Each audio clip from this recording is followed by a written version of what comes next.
வணக்கம்.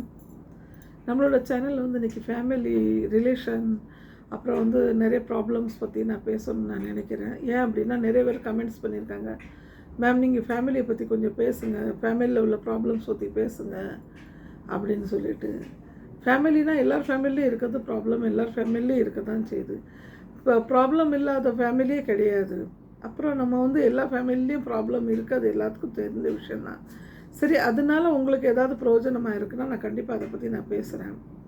என்ன அப்படின்னா, அடுத்தவங்க மனநிலை பாதிக்கி இப்போ நிறைய பேத்துக்கு வந்து ஒருத்தர் பேசுகிறனால மனநிலைமை பாதிக்கி நம்மளுக்கு அப்படின்னா அவங்கள விட்டு நீங்கள் விலகி இருக்க தான் ரொம்ப நல்லது. ஏன் அப்படின்னா பாருங்கள், அடுத்தவங்கள புண்படுத்தி பேசுகிறதோ, அடுத்தவங்கள மனசை பாதிக்க அளவுக்கு பேசுகிறதோ, அவங்க மனசு பாதிக்கனால அந்த பாதிப்பு உங்களுக்கு இன்றைக்காவது கண்டிப்பாக அது இருக்க தான் செய்யும். ஏன் அப்படின்னா, ஒரு சில விஷயங்கள் வந்து நம்மளுக்கு கடவுள் கொடுத்தா தான் நம்மளுக்கு அது வந்து கிடைக்கணும்.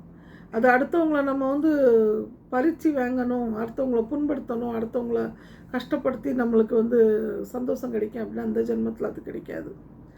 என்ன அப்படின்னா அப்படி நிறைய பேர் நான் பார்க்குறேன்.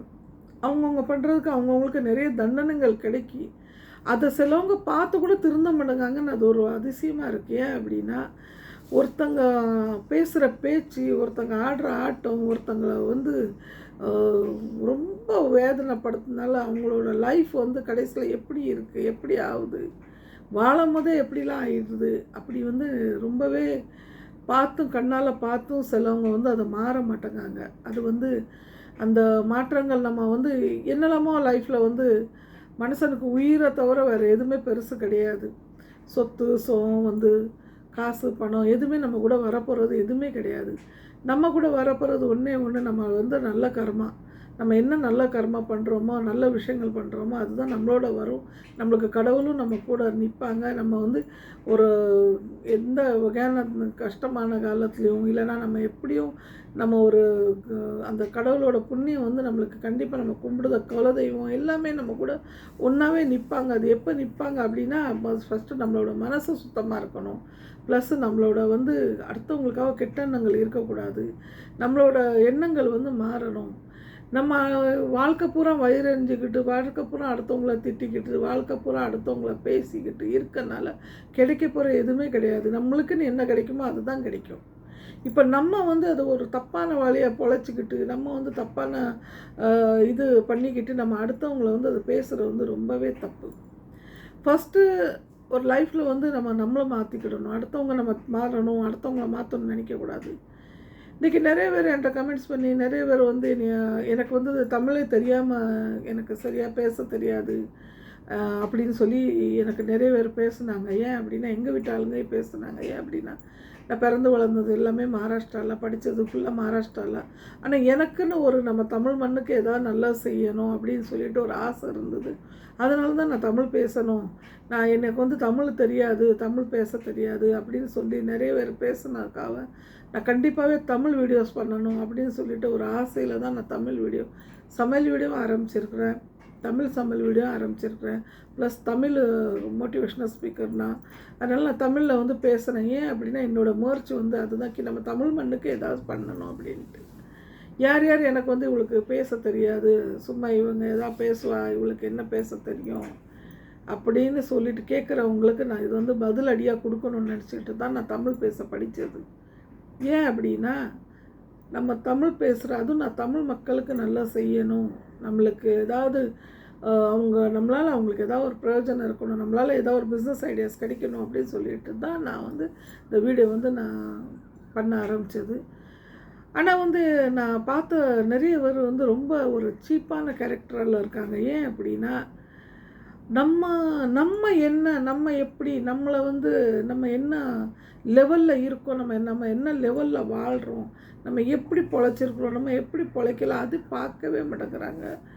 அடுத்தவங்கள குத்தங்குறை சொல்லணும், அடுத்தவங்கள புண்படுத்தணும், அடுத்தவங்கள பார்த்து வயிறெறியணும், அடுத்தவங்க நல்லா இருக்கிறத பார்த்துட்டு பொறாமப்படணும், அடுத்தவங்கள புண்படுத்தணும். இதே பார்த்து பார்த்து கடைசியில் அவங்கக்கிட்ட ஒன்றுமே இல்லாமல் அவங்களும் ஒரு ரொம்பவே மோசமான நிலைக்கு போயிருந்தாங்க. ஏன் அப்படின்னா, அடுத்தவங்களுக்கு நீங்கள் கெட்டதே பேசி, அடுத்தவங்களுக்கு கெட்டதே நினச்சி, அடுத்தவங்களுக்கு நீங்கள் அடுத்தவங்களே பார்த்து வயிறு இருந்தனால அந்த நெகட்டிவிட்டி ஃபுல்லாக உங்களோட வந்து சேருது. அது ஏன் அப்படின்னா எல்லாத்துக்கும் ஒரு பவர் இருக்குது, எல்லாத்துக்கும் ஒரு நல்ல இது இருக்குது. அவங்க நல்லா இருக்கிறாங்க அப்படின்னா அவங்களோட நல்ல கர்மா, அவங்களோட ஒரு நல்ல ஒரு கஷ்டப்பட்டு உழைக்கிறனாலையோ அது மாதிரி அவங்க வந்து யாரையும் ஏமாத்தினாலையோ அதனால் ஏமாற்றாமல் நல்லா கஷ்டப்பட்டு வாழ்க்கையில் முன்னேறி ஒரு ஃபேமிலி ஒரு நல்லா இருக்குது அப்படின்னா இன்னொரு ஃபேமிலி வந்து அதை வயிறு எறிஞ்சு அவங்க வந்து புண்படுத்தி அடுத்தவங்கள கஷ்டப்படுத்தி பேசினால அவங்க வந்து நல்லவங்கள ஆயிட மாட்டாங்க. ஏன் அப்படின்னா அந்த கர்மா வந்து அவங்கள சும்மா விடாது. அந்த கர்மா வந்து நீங்கள் இவ்வளோ கஷ்டப்படுறீங்க, நீங்கள் எப்படி இருந்துமே நீங்கள் திருந்தலை அப்படின்னா இன்னுமே அடிக்கு மேலே அடி விழும் அது. அதனால ஃபஸ்ட்டு நம்மளோட நேச்சரு, நம்மளோட ஃபஸ்ட்டு நம்ம குணங்களை நம்ம கண்டிப்பாகவே மாற்றணும். ஏன் அப்படின்னா நம்ம வந்து கடவுளை நம்பணும், நல்லது நினைக்கணும், நல்லது தான் நடக்கும். நம்ம தலையில் என்ன எழுதியிருக்கோ அதுதான் நம்மளுக்கு நடக்கும். நம்மளுக்கு எது கிடைக்கணுமோ அதுதான் கிடைக்கும். நம்மளுக்கு எது கிடைக்கக்கூடாதோ அது கிடைக்காது. அது என்ன பண்ணாலும் கிடைக்காது. அப்போ நம்ம ஏன் அடுத்தவங்களை புண்படுத்தி அடுத்தவங்க வந்து நல்லா இருக்காங்கன்னு நம்ம ஏன் வருத்தப்படணும், ஏன் புறம்படணும்? அது அவங்களோட நல்ல கர்மா, அவங்க நல்லா இருக்கிறாங்க. நம்மளோட கெட்ட கர்மாவை நம்ம எப்படி திருத்தணும், நம்ம எப்படி நல்லா இருக்கணும், நம்ம எப்படி நம்ம குணத்தை மாற்றணும், இதுதான் ஃபஸ்ட்டு. ஒரு லேடிஸோ ஒரு ஜென்ஸோ இதை பார்த்தீங்கன்னா நீங்கள் உங்களோட லைஃப் வந்து ஹாப்பியாக இருக்கும், இன்னும் சந்தோஷமாக இருக்கும். நீங்கள் வெளியே வந்து காட்டுறது நான் ரொம்ப சந்தோஷமாக இருக்கேன், நல்லா இருக்கு. நீங்கள் நிறைய பாருங்கள், சந்தோஷமாக இருக்க குடும்பம் வந்து வெளியே என்றைக்குமே காட்ட மாட்டாங்க நாங்கள் சந்தோஷமாக இருக்கோம் அப்படின்ட்டு. அந்த எந்த குடும்பத்தில் வந்து 1008 பிரச்சனைகள் வீட்டில் இருக்குது, அவங்க வந்து மன நிம்மதி இல்லாத மோசமான வாழ்க்கை வாழ்கிறாங்களோ அவங்க தான் வெளியே வந்து காட்டுவாங்க நாங்கள் ரொம்ப ஹாப்பியாக இருக்கோம், நாங்கள் அப்படி இருக்கோம் இப்படி இருக்கோம். ஆனால் பார்த்தீங்கன்னா ஒரு ஃபேமிலியே அவங்களுக்குள்ளே ஒரு இது இருக்கும், 1008 பாலிட்டிக்ஸ் அவங்க வீட்டுக்குள்ளே இருக்கும். அந்த பாலிட்டிக்ஸ் அவங்க வெளியே விளையாடணும்னு நினைப்பாங்க. ஆனால் கடவுள் ஒரு மேலே இருக்கார், அவர் பார்த்துக்கிட்டு இருப்பார். இல்லை இப்படி வந்து இது தப்பு இது ரைட்டு, அது அவருக்கு வந்து என்னென்ன கர்மாவுக்கு என்னென்ன கொடுக்கணுமோ அதை அவர் கரெக்டாக கொடுப்பாரு. நம்ம யாருக்கு கெடுதல் பண்ணாப்புல நம்ம வந்து அடுத்தவங்களுக்கு கெடுதல் நினச்சிடாப்புல அது வந்து அவங்களுக்கு வந்து சேராது. அது உங்களுக்கு தான் வந்து சேரும், நினைக்கிறவங்களுக்கு தான் சேரும். அதனால் என்றைக்குமே யாரையும் கெடுக்கணும், அடுத்தவங்களை புண்படுத்தணும், அடுத்தவங்கள்ட்ட பிடிங்கணும், அடுத்தவங்களை வருத்தப்படுத்தணும்னு நம்ம என்றைக்கும் நினைக்கக்கூடாது. நம்ம நசீப் நம்ம தலையில் என்ன எழுதியிருக்கோ நம்மளுக்கு என்ன கிடைக்கணுமோ அது கண்டிப்பாக கிடைக்கும். நம்மளுக்கு அதை வந்து யாரும் மாற்ற முடியாது. ஆனால் நம்ம வந்து அது கிடையாது. மக்கள் வந்து நான் நிறைய வகையில் பார்த்துருக்குறேன். நிறைய பேர் வந்து ஃபஸ்ட்டு இந்த குணத்தை மாற்றுங்க. நம்ம வந்து நம்மளுக்கு நம்ம தலையில் இவ்வளோ தான் எழுதியிருக்கு, நம்ம இப்படி தான் வாழணும்னு ஆண்டவர் எழுதியிருக்காரு. நம்ம அப்படி வாழ்ந்தாலும் அந்த கஷ்டத்துலேயும் 1008 நல்ல விஷயங்கள் பண்ண வேண்டிய விஷயங்கள் பண்ணலாம். ஒரு வாயில் ஜீவனுக்கு நீங்கள் சாப்பாடு கொடுக்கலாம், ஒரு மக்களுக்கு ஹெல்ப் பண்ணலாம், ஒரு குழந்தைக்கு நீங்கள் இறக்கப்படலாம். இந்த கர்மாலாம் நீங்கள் பண்ணும்போது உங்களோட லைஃப் வந்து கண்டிப்பாக சேஞ்ச் ஆகும். ஏன் அப்படின்னா நம்ம அடுத்தவங்கள வயிறு எரிஞ்சோ அடுத்தவங்கள புண்படுத்தியோ அடுத்தவங்கள பறிக்கணும்னு நினச்சா அது வந்து ஒன்றும் கிடைக்காது. அது நம்மளுக்கு தான் நஷ்டம் வந்து சேரும். அதனால் நீங்கள் ஃபஸ்ட்டு உங்களோட குணங்களை மாற்றுங்க. நம்மளோட லைஃப்பை வந்து ரொம்ப ஹாப்பியாக வைக்கணும், சந்தோஷமாக வைக்கணும் அப்படின்னா நம்மளோட குணத்தை வந்து நம்ம கண்டிப்பாக மாற்றணும். நம்ம வந்து நல்லதே நினைக்கணும், நல்லதே நடக்கும். அதை மாதிரி நம்ம வந்து சரி மனுஷங்கன்னா ஏதாவது ஒரு தப்பு நடந்திருந்தால் கூட அதை வந்து நம்ம தூக்கி தூர போட்டு நல்ல லைஃப் எப்படி வாழணும், எப்படி ஹாப்பியாக இருக்கணும், அதை நீங்கள் பார்த்து உங்களை மாற்றிக்கிட்டிங்கன்னா உங்களோட லைஃப் ரொம்ப நல்லாயிருக்கும். கண்டிப்பாக என்னோடய வீடியோஸ் வந்து உங்களுக்கு யூஸ்ஃபுல்லாக இருக்கும். நம்மளோட லைஃப்பில் வந்து நிறைய மோட்டிவேஷ்னல் ஸ்பீச் கொடுக்கணும்னு நான் நினைக்கிறேன்.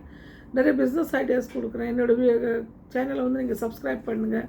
அதே மாதிரி உங்களுக்கு நல்ல ரெசிபிஸ் பார்க்கணும் அப்படின்னா யூனிக் சேனலுக்கு வந்து நீங்கள் அதையும் நீங்கள் சப்ஸ்கிரைப் பண்ணுங்கள். அதில் நிறைய யூனிக்கான சமையல் உங்களுக்கு கண்டிப்பாக பார்க்க கிடைக்கும். அதனால் அந்த வீடியோவும் நீங்கள் சப்ஸ்கிரைப் பண்ணுங்கள். என்னோடய சேனலை பார்க்குற எல்லா மக்களுக்கும் நன்றி. நீங்கள் இதை லைக் ஷேர் பண்ணுங்கள். உங்களோட லைஃப் வந்து சேஞ்ச் ஆகும்.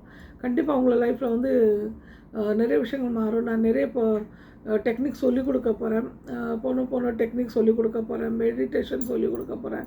ப்ளஸ் வந்து நான் வந்து இதில் வந்து நிறைய வந்து விஷயங்கள் வந்து உங்களுக்கு லைஃப்பை எப்படி சேஞ்ச் பண்ணலாம் சொல்லிக் கொடுக்க போகிறேன். நீங்கள் கண்டிப்பாக என்னோடய வீடியோஸ் பாருங்கள், உங்கள் லைஃப் சேஞ்ச் ஆகும். நன்றி, வணக்கம்.